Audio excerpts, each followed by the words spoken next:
মানিয়ে নিতে আমরা প্রত্যেকটা নারী ক্লান্ত হয়ে পড়ি। হাই এভরিওয়ান, আসসালামু আলাইকুম। Welcome to my new another daily blog. কেমন আছো তোমরা সবাই? আশা করছি খুব ভালো আছো। সকাল 7টা থেকে শুরু হয় এই যে ডিউটি। প্রতিদিনই 7টা বাজে উঠতে হয়, উঠে মেয়েকে স্কুলে নিয়ে যেতে হয়, তারপর চলে নাস্তার আয়োজন। মেয়েকে দিয়ে এসে নাস্তা তৈরি করে খেতে খেতেই আবার ওকে নিয়ে আসার টাইম হয়ে যায়।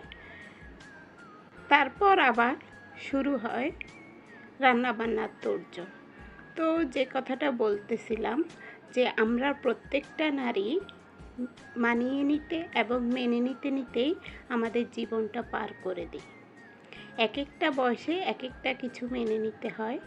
আর এই মানিয়ে নেওয়ার খেলায় যে যত ধৈর্যশীল সে ততই টিকে থাকে।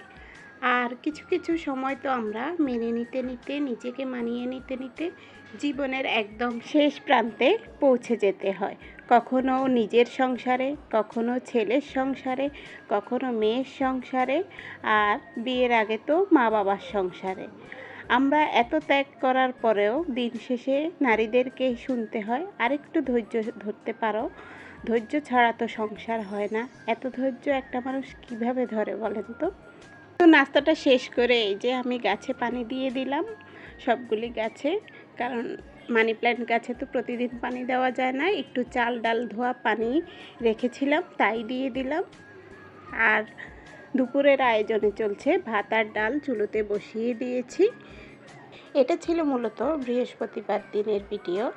তো যেহেতু শুক্রবারে আমার বাসায় মেয়ে আর মেয়ের বাবার বিরিয়ানি বা কোনো একটা ভালো রান্না ছাড়া চলেই না, তাই আমি বৃহস্পতিবার দিন ট্রাই করি একটু হালকা পাতলা রান্না করার জন্য। এটা আমি সবসময় করে থাকি। তো এখানে রান্না বসাতে বসাতেই আবার বৃষ্টি চলে আসলো, ঝুম বৃষ্টি। তাই মাঝখানে এসে একটু বৃষ্টি বিলাস করে নিলাম। তারপর রান্না শেষ করে খাওয়া দাওয়া খেতে বসে গেলাম। আমরা যেহেতু আজকে ভর্তার আয়োজন করেছি অনেকগুলি, তাই মেয়ে তো ভর্তা দিয়ে খাবে না, ওকে একটা ডিম দিয়ে দিলাম। এখানে আমি করেছিলাম রসুন মরিচের ভর্তা, আলু ভর্তা, ডাল, লাউ শাকের ভর্তা। তো আজকের ভিডিওটা এ পর্যন্তই। ভালো থাকবেন সবাই। আল্লাহ হাফেজ।